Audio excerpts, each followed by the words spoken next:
عمرك بصيت في المراية وحسيت إن في حد واقف وراك، بس لما تلف ما لقيتش أي حد خالص؟ أنا ما كنتش لوحدي، بس اكتشفت ده متأخر، وفضلت فاكر إن كل حاجة عادية في الأول. المفتاح بقى مش في مكانه، والكوب اتحرك لوحده، والباب بقى مفتوح سنة زيادة، بس كنت بقول عادي.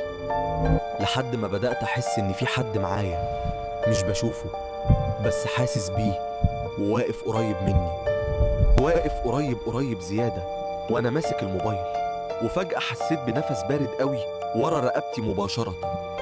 ألف بسرعة وقلبي كان هيقف من الرعب، بس مفيش أي حاجة ورايا خالص، كأن مفيش حد كان هنا.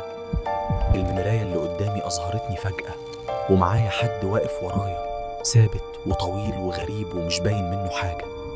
لفيت بسرعة تاني، ما لقيتش أي حد خالص، لكن لما رجعت أبص في المراية لقيته لسه موجود وقريب مني أكتر.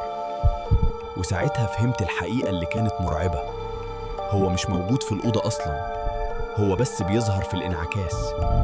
والأول مرة سمعته بيهمس بصوت واطي قوي وقريب جدا من ودني، وقال: أنا معاك من الأول. دخلت تاني وبصيت في الأرض، لقيت ظل واقف بس مش بتاعي خالص، وساعتها سمعت صوت قريب جدا بيقول: بص فوق.